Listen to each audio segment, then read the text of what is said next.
집사님 베이스를 조금 좀 죽여주실래요? 시간이 많이 가서 설교를 조금 좀 이렇게 축약해서 대언을 하겠습니다. 자, 우리가 메리 크리스마스 하고 인사를 합니다. 오늘은 2016번째 맞이하는 성탄절입니다. 여러분은 성탄절을 어떤 날로 알고 계신가요? 성탄절에 대해서 저에게 정의를 내리라고 하면 성탄절은 하나님의 인간을 향한 사랑의 사건이 일어난 날이다 라고 저는 정의를 내리게 됩니다. 아담 이후로 태어난 모든 사람들은 죄 가운데에서 태어납니다. 그래서 모든 인간은 가야 할 길이 지옥밖에는 없습니다. 그런데 모든 사람이 지옥으로 향하여 가는데 그 중에 하나님이 몇 명의 사람들을 창세전에 선택하셔서 천국 가는 길을 만들어 주시는 날, 그날이 성탄절입니다. 그 구원자가 바로 하나님의 아들이신 예수님이십니다. 그러니까 예수님은 하나님이 죄인들에게 주신 가장 귀하고 가장 큰 선물이십니다. 그러니까 이 성탄절에는 우리가 예수님 만나야 됩니다. 이 성탄절에 예수님을 통해서 구원을 받아야 됩니다. 그런데 참 첫 번째 성탄절의 모습을 보면 예수님의 탄생의 사건을 통해서 두 부류로 사람이 나누어집니다. 한 부류는 예수님을 거절을 합니다. 그런데 또 다른 사람들은 예수님을 영접을 합니다. 이 두 가지 사건이 2000년이 지나가는 동안 지구촌에서 동일하게 일어났습니다. 어떤 시대든지 어떤 사람들은 예수님을 거절합니다. 그런데 또 다른 사람들은 예수님을 수용합니다. 이 거절과 수용이 아무것도 아닌 것 같은데 그것이 천국과 지옥으로 나누는 엄청난 사건이 됩니다. 그래서 제가 다시 한번 여러분에게 당부를 드리는 것은 이 성탄절 아침 여러분 한 분 한 분이 예수님을 만나고 그분을 영접함으로 천국의 소망이 일어나기를 주의 이름으로 축복을 합니다. 그러면 먼저 우리는 첫 번째 성탄절날 예수님을 거절했던 사람들을 한번 추적해 가보려고 합니다. 첫 번째는 헤롯 왕입니다. 우리가 잘 아는 대로 예수님이 이 땅에 태어나실 때는 로마가 세계를 지배할 때였습니다. 여기 유대 나라도 로마의 지배를 받고 말았습니다. 로마는 지배한 나라들을 효과적으로 다스리기 위해서 총독들을 보냈고 또 그 지역에 있는 사람을 뽑아서 분봉왕이라고 하는 직함을 줘서 정치 체계를 이원화해서 통치를 해나갔습니다. 그런데 이 헤롯은 이삭의 첫 번째 아들인 에서의 후손인 에돔 족속입니다. 에서가 어떤 사람입니까, 여러분들? 팥죽 한 그릇을 얻기 위하여 장자의 명분을 아무 생각 없이 포기한 사람입니다. 아브라함과 이삭을 통해서 오시는 그 장자의 혈통을 통해서 오시는 분이 누굽니까? 예수 그리스도이십니다. 그렇다면 에서는 한 죽의 팥죽을 얻기 위해서 예수 그리스도를 버린 자였습니다. 하나님은 이 에서를 가리켜서 뭐라고 표현을 했냐면 저 사람 에서는 영적으로 망령이 들었던 사람이라고. 여기 헤롯 왕이 바로 이 에서의 후손으로 이 땅에 태어나서 예수님이 태어나실 때 분봉왕이 되어 있었습니다. 이 사람은 건축 기술이 상당히 탁월한 사람이었습니다. 그래서 많은 건축물을 세웠는데 특별히 AD 70년에 티토 장군에 의해서 무너졌던 이 예루살렘 성전을 그가 46년에 걸쳐서 세웠던 왕입니다. 그래서 예수님 당시에 이 성전을 헤롯 성전이라고 말했던 이유가 헤롯이 재건한 성전이었기 때문에 그랬습니다. 근데 이 사람은 정치적인 야망이 굉장히 큰 사람이었습니다. 이 사람에게는 10명의 아내가 있었는데 5명의 아내를 자기의 왕권이 어떤 도전될 것을 눈치채고 숙청을 해버립니다.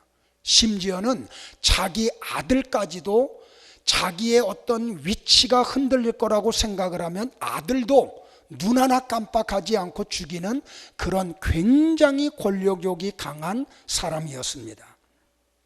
그런데 어느 날 동방에서 학식 있는 사람 몇이 헤롯 왕궁을 방문을 하고 헤롯 왕에게 이런 말을 합니다. 오늘 본문 2절입니다. 유대인의 왕으로 나신 이가 어디 계시뇨? 우리가 동방에서 그의 별을 보고 그에게 경배하러 왔노라. 헤롯은 지금 분봉왕으로 있는데 동방 박사들이 와서 하는 말이 유대인의 왕이 태어났다는 소식을 들었는데 그분이 어디에서 태어났습니까? 하고 물어봅니다. 근데 이 당시에 유대 나라와 주변 국가에 전설같이 내려오는 한 이야기가 있었습니다. 언젠가 유대 땅에서 왕이 태어나는데 그 왕은 유대 나라뿐만 아니라 세계를 통일할 아주 강력한 왕이 태어난다는 전설이 내려오고 있었습니다. 헤롯도 그 이야기를 아마도 알고 있었으리라고 생각을 합니다. 그래서 헤롯은 동방 박사들에게 오늘 본문 7절과 8절에서 이렇게 제안을 합니다. 헤롯이 가만히 박사들을 불러 별이 나타난 때를 자세히 묻고 베들레헴으로 보내며 이르되 가서 아기에 대하여 자세히 알아보고 찾거든 내게 고하여 나도 가서 그에게 경배하게 하라. 헤롯은 이 박사들에게 제안을 합니다. 너희들이 가서 그분을 만나거든 경배를 하고 돌아갈 때 내게 와서 어느 지역에서 태어나셨는지 내게 좀 가르쳐 달라고, 나도 그에게 가서 경배를 하기를 원한다고. 그러나 이것은 립 서비스에 지나지 않았습니다. 헤롯의 그 마음속에는 다른 생각을 가지고 있었습니다. 그 생각이 자세하게 나오는 게 16절에 나옵니다. 다 같이 보겠습니다. 시작. 이에 헤롯이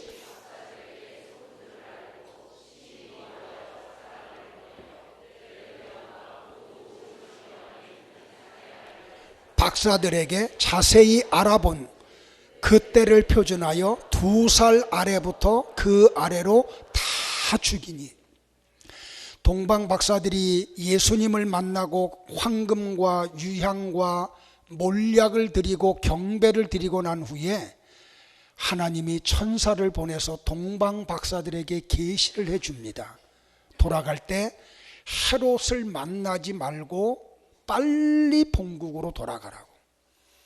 기다려도 오지 않으니까 헤롯 왕이 어떻게 합니까? 이 동방 박사들에게 들은 그 시점을 기준으로 해서 베들레헴에 있는 2살 아래의 남자 아이들을 다 죽여버리고 말았습니다. 헤롯은 예수님이 경배를 받아야 하는 분이라고 하는 것을 알았습니다. 그러나 그는 그분에게 경배할 마음이 없었습니다. 왜 그렇습니까, 여러분들? 그의 권세를 잃어버리고 싶지 않았기 때문입니다. 오늘도 제2의 헤롯, 제3의 헤롯이 역사 속에서 얼마나 많았는지 모릅니다. 우리나라도 보면 이제 우리가 원하든 원하지 아니하든 조만간 내년에는 우리가 또 대통령을 또 다시 뽑아야 됩니다. 역대 대통령 선거가 있을 때마다 많은 후보들이 나와서 유세를 합니다. 근데 그때 보면 그리스도인들이 꽤나 있었습니다. 근데 표 한 표 얻기 위해서 그리스도인이 절을 가는 일을 아주 망설임 없이 가고, 표 한 표 얻기 위하여 그 불자들과 더불어 같이 불공을 드리고, 그리고 합장을 하는 모습을 많이 봅니다. 제2의 헤롯, 제3의 헤롯이라고 생각을 합니다. 자기의 어떤 권세를 얻기 위해서 예수님을 경배하는 자리로 온전히 나아가지 못하는 바로 사람이 바로 헤롯 왕이었습니다. 두 번째는 대제사장과 서기관들이었습니다. 제사장이 누굽니까, 여러분들? 하나님과 타락한 사람 사이에서 이 원수되었고 진노의 자녀였던 사람들과 하나님을 중재하는 역할을 하는 사역자가 제사장입니다. 그러면 누구보다도 하나님을 알아야 되고, 누구보다도 하나님을 섬겨야 하는 자가 제사장입니다. 그런데 대제사장은 우리가 잘 아는 대로 레위 지파 가운데 아론의 자손들만이 됩니다. 그리고 한 사람이 대제사장이 되는데, 얼마나 이 당시에 타락을 했는지 예수님 탄생할 때만 해도 대제사장이 300명이나 되었다고 합니다. 그런데 이들은 누구보다도 하나님에 대한 지식을 가지고 있는 사람들입니다. 그리고 서기관들이 등장을 합니다. 이들은 성년식을 거행한 이후로 죽을 때까지 평생을 성경을 연구하고 구약 성경을 필사해서 백성들로 하여금 성경을 읽게 하는 직위 서기관들이었습니다. 그러니까 누구보다도 이 사람들은 하나님에 대한 지식을 가지고 있고 하나님이 예언한 내용을 잘 알고 있던 사람들이었습니다. 헤롯 왕이 오지 않자, 동방 박사들이 오지 않자 헤롯 왕은 대제사장들과 서기관들을 왕궁으로 불렀습니다. 그리고 이렇게 물어봅니다. 그리스도가 어디서 나겠느냐? 너희들 구약 성경을 아는 자들인데 구약 성경에 그리스도 메시아가 어디서 태어난다고 기록되어 있느냐? 그때 그들이 헤롯 왕에게 이렇게 답변을 합니다. 구약 성경 미가서에 의하면 미가 선지자가 예언하기를 메시아는 유대 땅 베들레헴에서 탄생한다고 기록되어 있습니다. 그들은 메시아의 탄생을 지식으로 알고 있었습니다. 그럼에도 불구하고 그들은 예수님에게 가서 경배를 드리지 못합니다. 사랑하는 성도 여러분들이요, 우리가 교회를 다니고 신앙생활을 하다 보면 성경에 대한 지식이 자연스럽게 생깁니다. 그러나 우리가 그 지식 늘어나는 것으로 만족하지 마시고 예수 그리스도를 구원자로 믿으시기를 주의 이름으로 축복을 합니다. 예루살렘 감독이었던 야고보가 야고보서 2장 19절에서 이렇게 말을 합니다. 네가 하나님은 한 분이신 줄을 믿느냐?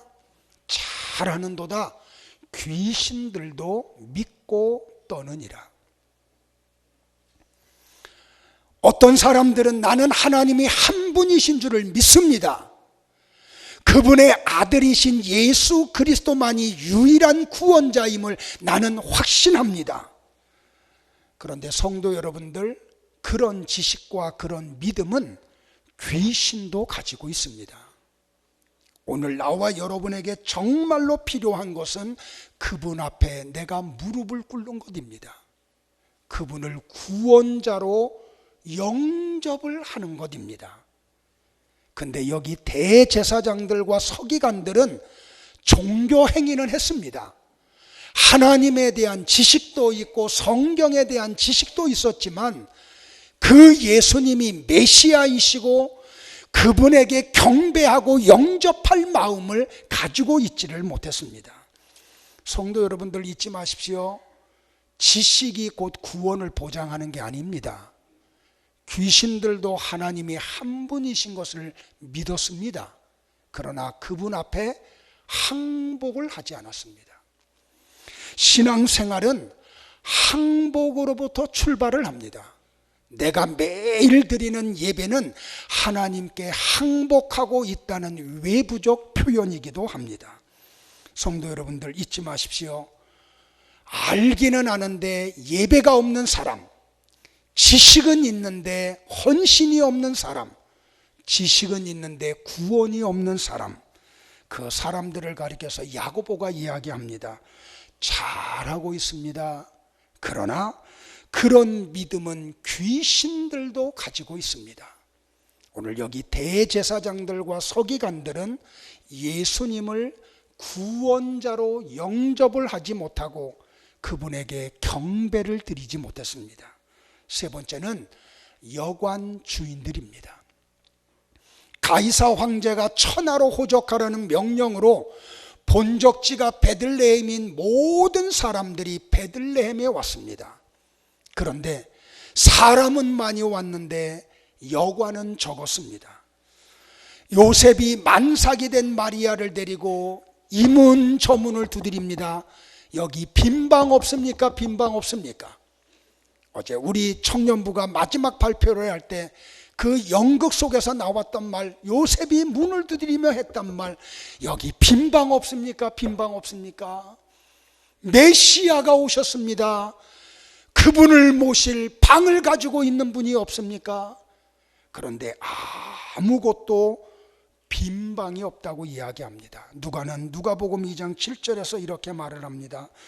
첫 아들을 낳아 강보로 싸서 구유에 뉘었으니 이는 여관에 있을 곳이 없음이러라.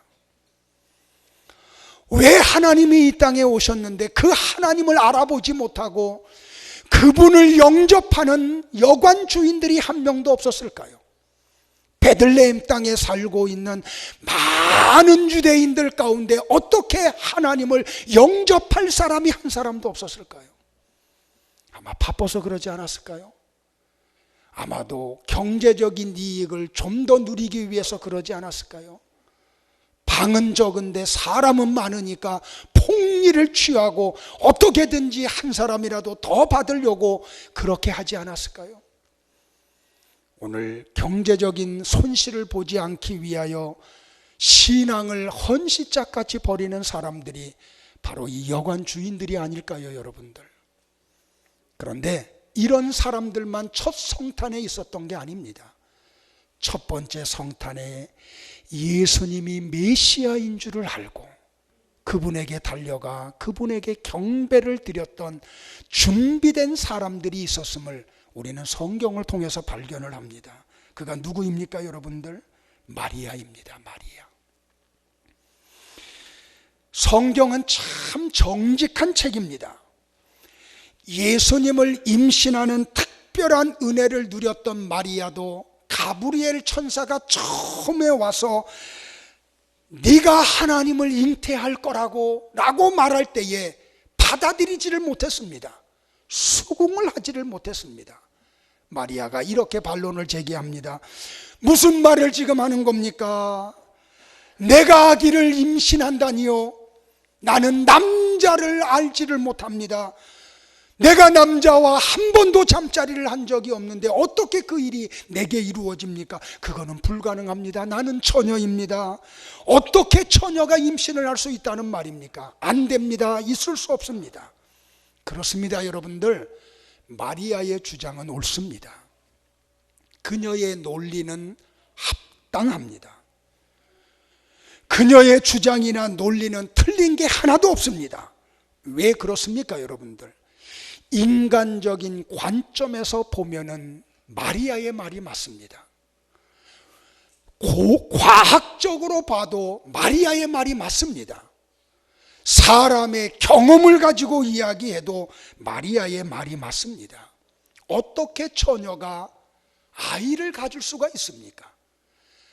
이거는 의학적으로 불가능한 일입니다. 그런데 보세요. 그렇게 이야기할 때 가브리엘이 한마디 딱 합니다. 마리아야, 하나님에게는 능하지 못한 일이 아무것도 없어.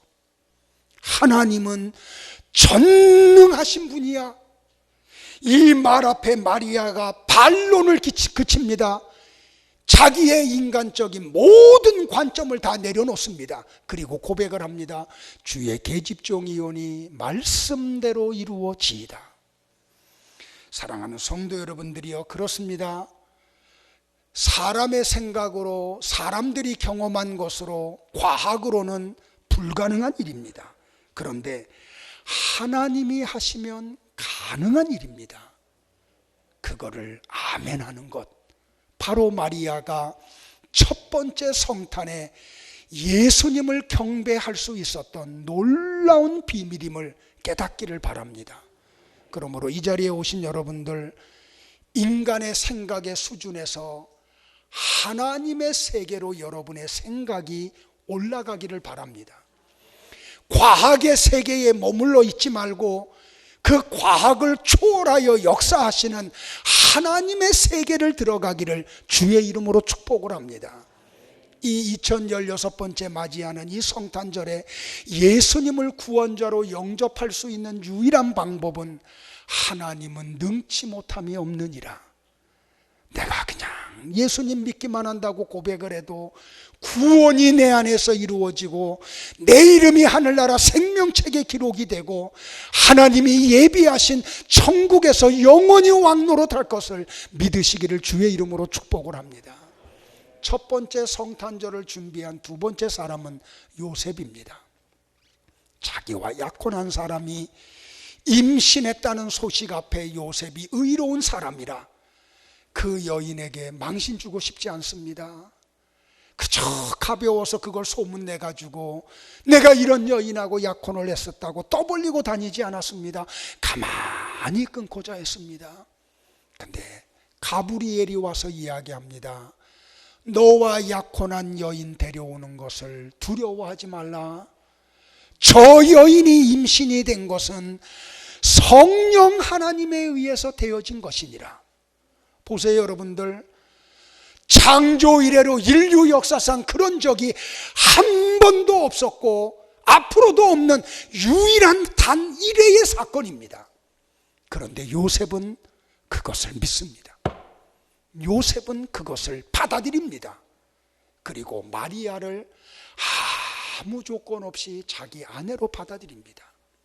그리고 예수님이 태어날 때까지 잠자리를 같이 안 합니다. 손상이 될까 봐. 있을 수 없는 일입니다. 믿음의 세계가 아니고는 도무지 받아들일 수 없는 일입니다. 어떻게 자기 약혼자가 성령 하나님에 의하여 아이를 임신했는데 그분이 하나님이라고 하는 것을 믿을 수가 있습니까? 그런데 요셉은 믿었습니다. 이 믿음이 나와 여러분 가운데 이루어지기를 축복을 합니다. 세 번째는 베들레헴 들녘에서 양을 치던 목자들이었습니다. 몇 명이나 되는지 성경이 침묵하기 때문에 알 수는 없지만 그렇게 많은 숫자는 아니리라고 생각을 합니다. 그런데 갑자기 밤하늘에 천군과 천사가 나타납니다. 하늘에는 영광이요 땅에서는 기뻐하심을 입은 사람들 중에 평화로다 하고 하는 찬양이 베들레헴 하늘에 울려 퍼집니다. 얼마나 우렁쳤을까요 여러분들? 그런데 아무도 그 찬양 소리를 듣지 못합니다. 아무도 천군과 천사의 모습을 보지를 못하는데 목자들만이 봅니다. 성도 여러분들, 이 은혜가 나와 여러분 가운데 있기를 바랍니다. 이 은혜가 있기를 바랍니다. 하나님이 은혜 주셔야 가능한 일입니다. 하나님이 은혜 주셔야 이 세계를 들어갈 수 있는 겁니다. 그래서 목자들 몇 명이 주님에게 와서 경배를 드립니다. 누가복음에 보면은 시므온과 안나라고 하는 선지자가 등장을 합니다. 우리가 잘 알듯이 말라기 선지자의 예언이 끝나고 난 다음에 400여 년 동안 하나님이 유대 땅에 선지자를 보내지 않습니다. 꿈으로도 우림으로도 둠빔으로도 계시를 하지 않습니다. 그래서 우리는 그 기간 400여 년을 영적인 암흑기라고 이야기합니다. 예루살렘에서 제사는 드려지는데 하나님 없는 제사였습니다. 제사장들이 여러 가지 일을 하는데 하나님은 전혀 받지 않는 그런 제사들이었습니다. 그런데 보세요, 다 영적으로 무너졌습니다. 다 어둠 속에 있습니다. 이 기간이 400여 년이나 흘러갔습니다. 그런데 시므온과 안나는 깨어 있었습니다. 다 무너졌는데 두 사람은 살아 있었습니다. 다 어두워졌는데 두 사람은 빛 가운데 있었습니다. 사랑하는 성도 여러분들이요, 앞으로 이런 일이 더 일어날지도 모릅니다. 그래서 군중 심리를 따라가는 신앙은 정말 두렵습니다. 나는 이 성탄절 아침에 여러분 한 분 한 분이 다 어둠 속에 들어가도 빛이신 예수 그리스도에게로 가기를 축복을 합니다. 다 은혜를 잃어버려도 여러분은 은혜를 잃어버리지 않기를 바랍니다. 다 주님을 모른다고 떠나가도 여러분은 주님을 인정하고 그분을 위해서 헌신하며 살기를 주의 이름으로 축복을 합니다. 말씀을 정리합니다. 성탄이 뭔가요, 여러분들? 그것은 초자연적인 것이고 하나님께 속한 것이고 기적적인 일이 일어난 날입니다. 저는 초자연적이고 기적적인 이라는 말을 변명하기 위하여 이 단에서 말씀을 대언하는 게 아닙니다. 하나님이 이 땅에 베풀어 주신 초자연적인 예수 그리스도의 탄생, 인간의 머리로는 도무지 이해할 수 없는 기적의 사건, 만약에 이 사건이 없었다고 하면 저는 이 단에 서 있을 의미가 없는 사람입니다. 제가 이 자리에 서 있는 이유는 바로 하나님이 성령 하나님에 의하여 구원자로 이 땅에 오셨습니다. 그분이 예수 그리스도이십니다. 그분이 여러분의 죄를 짊어지시고 십자가에서 죽으셨습니다. 그분을 믿으면 거듭납니다. 그분을 믿으면 천국 갑니다. 이거 선포하기 위해서 저는 오늘 이 자리에 서 있습니다. 제 믿음의 기초는 바로 그것입니다. 하나님께서 자연을 초월하여 어떤 일을 행하셨습니다. 한 아기가 처녀로부터 이 땅에 태어나셨습니다. 그 처녀는 남자를 전혀 알지 못하는 자입니다. 사랑하는 성도 여러분들이여, 저는 이 사실을 선포할 뿐입니다. 그것은 성령님이 마리아에게 임하셨을 때 하나님께서 행하신 일이었습니다. 그 모든 것은 기적이었습니다. 되어진 모든 일은 세상의 지혜로는 이해할 수 없는 사건이었습니다. 이전에 한 번도 일어난 적이 없고 인류의 역사가 진행되는 동안 다시는 일어날 수 없는 사건이었습니다. 한 아기가 처녀에게서 태어났습니다.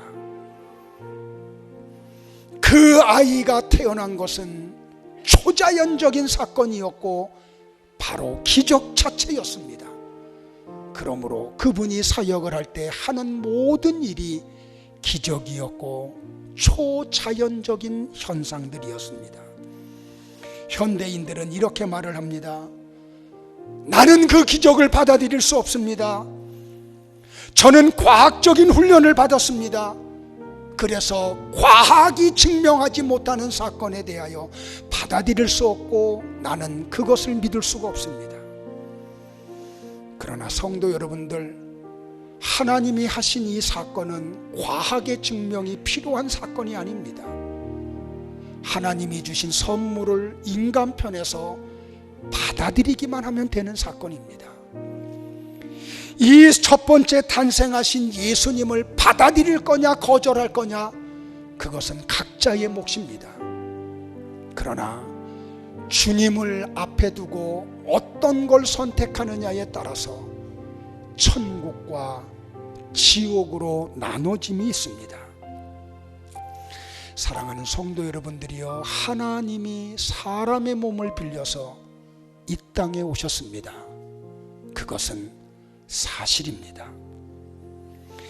사람의 의도에 따라서 고쳐질 수 있는 일이 아니고 우리는 그 자체를 받아들이기만 하면 되는 사건입니다. 그것에 의하여 나눠짐이 있습니다. 이것이 바로 성탄절에 하나님이 주시는 메시지이십니다. 한 아기가 처녀의 몸을 빌려서 태어났다라고 하는 것은 아주 평범해 보입니다. 지금도 여자들의 몸에서 태어나는 아이들이 많이 있습니다. 우리나라 안에서만도 내가 얘기하고 있는 이 시간에 아이들이 태어나고 있습니다. 이 지구촌의 1초마다 수없이 많은 아이들이 태어나고 있습니다. 그래서 한 아기가 태어났다고 한 것은 평범한 사건일지 모릅니다. 그런데 예수님의 이 땅에 오심은 평범한 사건이 아닙니다. 하나님은 우리에게 이렇게 선포합니다. 나실 바 거룩한 자는 하나님의 아들이라 일컬으리라. 하나님이 사람의 몸을 입고 이 땅에 오셨습니다. 구원자로 오셨습니다. 바로 그것을 받아들이고 축복하는 날이 성탄절입니다. 그렇다면 사랑하는 성도 여러분들이여, 오늘 여러분 속에 주님이 영접되기를 바랍니다. 여러분 가정에, 모든 가정의 식구들이 주님을 구원자로 영접하는 은혜가 있기를 바랍니다. 어떻게 그 일이 가능합니까?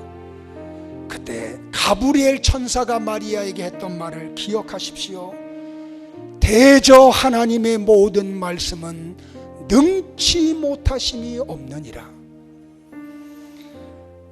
우리 모두에게 이 은혜가 있기를 바랍니다. 그래서 우리 주님이 삭개오의 가정에 가서 선포했던 그 말씀, 오늘 구원이 이 가정에 이루어졌느니라. 이 선포가 우리 성도 한 가정 한 가정 속에서도 주님에 의하여 선포되기를 주님의 이름으로 축복을 합니다. 성탄은 예수님을 어떤 분으로 받아들이냐를 선택하는 날입니다. 오늘 이 자리에 나와 있는 게 중요한 게 아닙니다. 여러분은 주님을 구원자로 믿으십니까? 여러분은 예수님을 여러분의 왕으로 영접하십니까? 그러기를 주의 이름으로 축복을 합니다. 기도하겠습니다.